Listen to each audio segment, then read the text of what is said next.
Yeah, I see the title, man. Let's get to it. And they went as far as they could go, but midnight has struck for the Bulls. There's Thomas and Jordan with congratulations as Paxson fouls out. This stifling Detroit Piston defense holds the Chicago Bulls to Yeah, this where when.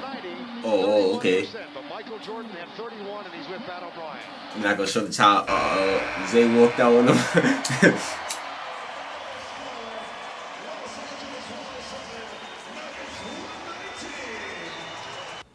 When it comes to the modern day NBA, I ain't gonna lie, 1980, but I ain't gonna lie. I fake like that, and for one reason only. One reason only. You know what I'm saying? There's some reason why I do dislike it, because it's, you know, disrespectful. It's unsportsmanlike. You know, but they're trying to start this rivalry, y'all, and I'm all for it. I'm all for it. This is what we need in the NBA at this time and at this point. You know, we need some rivalries. We need some drama to make these guys play a little harder, a little more on the line. You know, some bragging rights or something. Cause it's obvious, just the money not enough. they not out there to hoop. You know what I'm saying? A lot of these guys not out there to hoop, and they're not hooping their hardest. You know, it's just a regular season for them. You know what I'm saying? We trying to get to the playoffs. We not, you know what I'm saying? So I'm here for the rivalries, bro. I'm here for the rivalries. I like to see that. Bad energy. I like to see the bad energy on the court. You know what I'm saying? I like to see what bad times on the court. On the court, of course. 80s, 90s, even 2000s. Every knowledgeable fan knows there's massive differences in all those eras.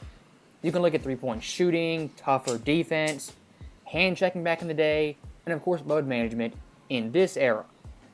For the most part, fans understand there's massive differences in each NBA era. But I think one of the differences that never gets talked about is how the marquee players, the face of the NBA, handle losing and adversity. And look, today I'm not going to lecture you guys about LeBron versus Jordan, looking at stats or accolades. I'm going to look at both these players and their attitudes after they lose versus when they win. As I think being the best player in the NBA, to face the league, it is kind of a responsibility to bear that burden of being a humble player when you win and being respectful when you lose. And looking at Michael Jordan, of course, back in the 1980s, early 90s, his biggest rival were the Detroit Pistons and Isaiah Thomas. And this rivalry 35 years later is still going on with no end in sight. Now, despite being bitter rivals hating each other, Michael Jordan, in defeat every single time, showed class and respect. As in 1988, 89, and 90, he shook the Pistons' hands, stayed on the court, congratulated them, and then walked off as the loser. That's how you do it. Now, someone like Isaiah Thomas, when he was finally beat in 91, did the exact opposite, leaving the court early, not shaking hands, one of the most infamous moments in NBA history. Of course, a douche move, and not how you do it. If you've played sports at any level, handshakes after the game, win or lose, is common courtesy and just respectful. And Michael Jordan, 3 straight years did that, compared to Isaiah Thomas, who walked off the court early. Now, understanding Michael and Jordan's mentality, his mindset when he loses, contrast that to LeBron James' opening night versus the Denver Nuggets. As in this game, he walked off the court immediately, snubbed Jokic, snubbed Murray, and didn't shake hands. Jokic, I saw Jokic like, alright, fuck it. Now, I see Jokic, I'm like, alright, fuck it. Yeah, I think I want to shake hands. I was like, y'all free with this. Well, we gotta go back. Let's go back. Let's take a step back. Rewind that. Off the court immediately. Look at Jokic. He's like, what's going on? First he looked. He like, what? Why they walking over there? What's going on? We won. You know what I'm saying? Talk to the coach. Snub Jokic, snub Murray. We out. Anyone. I feel Jokic. Now I find this pretty interesting for reasons, because LeBron in the past had done this numerous times. I mean, you can go on YouTube right now, and there's entire mixtapes of LeBron James. Okay. Now we getting into it. So the fact that Bron been doing this, and the fact that Bron does this a lot when he upset at the fact that they lost. I take back what I said about the rivalry thing. You know what I'm saying? I take it back. I take it back. Has nothing to do with the rivalry. It's the fact that Bron was tight. You know what I'm saying? And you know what I'm saying? Him being the I guess you could say, what's the commander? I guess you could say, I don't know the military terms. The commander of the troops, nigga. They gonna follow. So you know what I'm saying? They see Bron not shaking hands. All right, we out. We gotta go straight to the locker room. You know what I'm saying? Word. So yeah, you gotta be a leader in that sense. You gotta be a leader. You gotta, you know what I'm saying, put your pride to the side for a second. You know what I'm saying? Shake hands with the opponents. You know what I'm saying?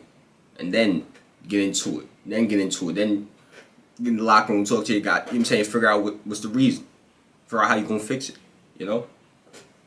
Games, walking off the court early, not shaking hands, and really not having respect when he loses. And for a player of LeBron's caliber, in year 21, almost 39 years old, he's above this behavior and this petty stuff. And looking at last year's West Finals, and I'm really surprised to even see that shit. But I didn't know this is something Bron was doing. This is crazy. Just another reason of why people dislike this guy. You understand? He does not make it easy on people. Like, well, he does make it. He does make it easy on people. Actually, you know.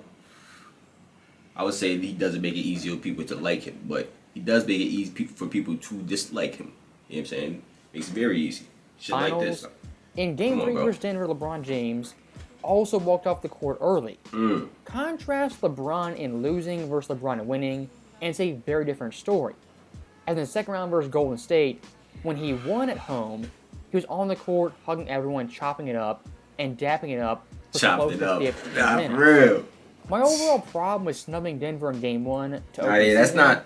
I don't like that, bro. That's bad work. That's bad work all the way around. Cause you're not supposed to. That's some real whole shit. Like, let's keep it a rap. I hate niggas like that. Like, so when you win, it's cool and all. So ha. But when you lose, you walking up the court like a hoe. That's some whole shit, bro. No cap.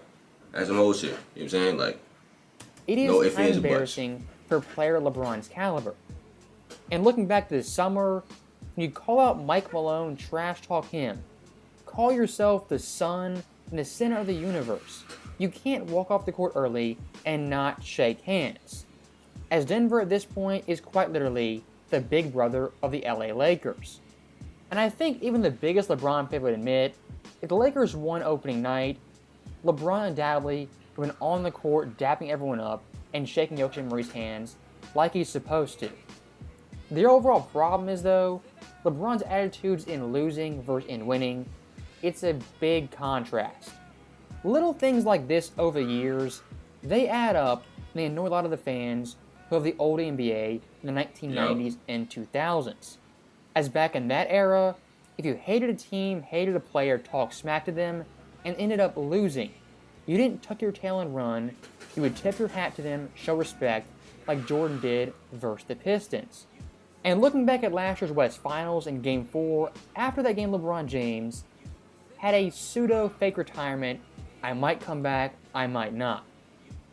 That right there is more evidence LeBron James is constant excuses and BS when he loses. As not just for now, real, because he right back. He right back like he never left. In 2023, only a couple months later, Nike has a commercial saying LeBron wants to play with both sons in the NBA. Absolutely no shame from the Lakers, Nike, or LeBron. I ain't gonna lie. That fake retirement was so transparent and an obvious excuse. All I ask from these players, great players, not great players, role players, whatever it may be, if you're humble in wins, be humble in losses, and keep that same energy when you lose to a bitter rival. It's really not that difficult. And one more thing I do want to touch on, when it comes to LeBron James being 38 years old, near 21. For some context for Michael Jordan, on the Wizards when healthy, at age 38 pushing 39, his first 50 games in Washington, when he was healthy pre-knee injury, averaged 24.8 points, that was top 10 in the NBA, 6.1 boards, 5.2 assists on 42-17 and 79 splits. And Washington at that point They were actually 27-23 and in the middle of the pack for the Eastern Conference. Just some perspective for all this age 38, year 21 talk. Because look, Michael Jordan in a tougher defensive era, a much slower paced era, still put up some pretty good numbers at LeBron's age. And going forward, I'm going to be pretty intrigued to see LeBron James, how he handles the burden of being this old, this late in his career. As someone like Jordan at that advanced age was playing 35, 37 minutes per game and playing through knee injuries every single night. And of course at age 40, played all 82 games. I was just about to say that too, because that's another thing. Jordan was out there to hoop though. He's out there to hoop. Bron coming in and out the game every like 5 minutes. Like, I don't know how it's definitely gonna be tough. It's definitely gonna be tough. Like, that's another thing of just like impact on the game. Like, it's hard to be impactful if you're not out there to play, you know. But LeBron is doing his thing for the time that he is out there. He is doing this thing. I ain't gonna lie, he's doing this thing so far. But that's it. This one, y'all. You know what I'm saying? Like I said before, that was some old shit from Bron. You know what I'm saying? That's some old shit. Like, that's the best way I could put it. If you like the video, comment, subscribe, turn on post notifications, click on the last reaction. I'm out of here, man.